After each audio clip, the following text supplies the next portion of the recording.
Hello, Crystal here, SavvyBroker.com, and I want to talk to you guys today about the people who email me and ask me if there's anything they can do about a realtor that's lied.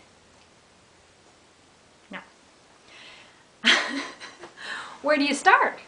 Well, in the world of La La Land and illusion, you start with doing a complaint with the local MLS. And they look it over and they go, no, there's nothing I can do for you. People may not want to believe that, but I've seen it in some pretty bad cases. Proven lies for lake access. They look at, what do they look at when they see the complaint? Well, the head of the MLS office, the local association office, what they look at is not PQ buyer, real estate consumer. Let's see, which realtor's involved? There's nothing we can do. That's for the real estate attorneys or whatever. They just duck out time and time again. So the next thing you can do is do a complaint with the real estate board from the state. So you send in a complaint and basically they say, there's nothing we can do. Or they follow it up and they kind of reprimand the realtors. Some realtors lose their license. You can lose your license pretty good over trust accounts, and there's some things, saying empty nest and things like that, fair housing stuff. I'm laughing because yes, it's real, but the consumers are screwed over every single day in so many ways. And fair housing is the big deal. Probably because the fair housing people actually care about the consumer.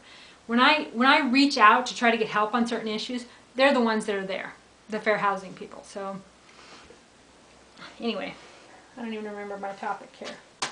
Oh, what do you do when a realtor lies? See, I already lost interest. I just feel so bad for these people. This last gal, she said, that the MLS didn't listen to her. They just said, there's nothing we can do for you. So she did all the complaints at the state. The state's like, well, there's nothing we can do. You can get an attorney. So then you get an attorney and you spend years suing, and the E&O insurance for the realtor comes in and you lose.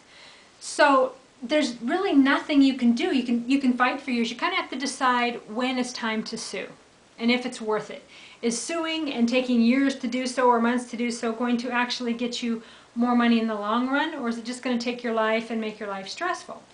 In this case with the lake access, the person was told by their realtor that they had lake access, and this happens all the time.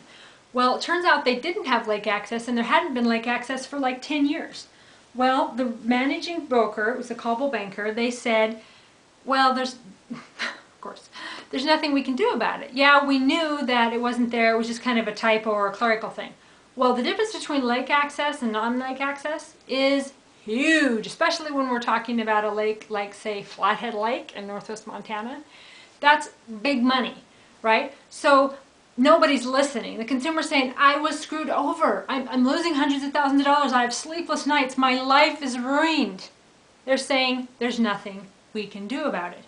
So if you decide to get an attorney and sue them, you're going to have to prove it. You're going to have to prove the damages that's done to you. You're going to have proof that the realtor knew they were doing this. You're going to have every correspondence they give.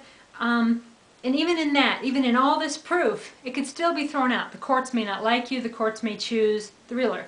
The Association of Realtors, they certainly will not stand behind you at all, because this particular realtor is running one of the biggest franchises in the area, right? So they're going to pick him over the consumer and over most of the other realtors in the area. It doesn't really matter if they lie. So this one's going to get me in trouble, but most everything does.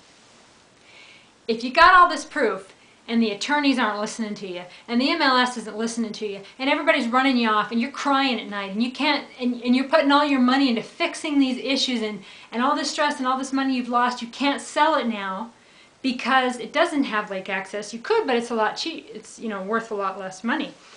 So what do? You can't tie it up in a lawsuit because then you can't sell it and you really need and want to sell it. So the only thing to do, in my opinion, with this, like I said, I'm going to get in trouble here, with the information. Okay, you got the proof, you got the letters they sent you, you got maybe some video, of them saying that they knew there was an issue. Maybe you've recorded a phone call. Is that illegal? I don't know. But it certainly is illegal for a realtor to fail to disclose and to lie to you, but they get away with it. So any proof that you do have, I would start a blog about it and tell on them. Okay? So you can email it to me, Crystal at crystalcox.com, and we can put it on Real Estate Narc or Realtor Socks. But the only thing to do is start pantsing some of these realtors, because I'm not talking about hurting people. I'm not talking about frivolous lawsuits or lies that take people down. I'm saying black and white proof, admitted proof by people at the top levels that are taking you out. You have sleepless nights. You've lost hundreds of thousands of dollars. Maybe your kids are subject to mold. Whatever, who cares? The real estate agent, the realtor, the broker owner, the managing broker, they got the money and they've moved on. And you're not going to win a fight against them. And even if you do, you're going to tie up the property and it's going to take years. So basically, get all that proof out there and expose them. And expose the fact that the National Association of Realtors is not listening to you. The local Association of Realtors didn't listen to these people, and this happens time and time again. The State Association of Realtors said there's nothing they could do. So you got your local office, you got your state, the National Association can do nothing, your real estate board can do nothing. So who's working for the consumer? Nobody. Not one person is out for the real estate consumer. Of course, besides me. SavvyBroker.com.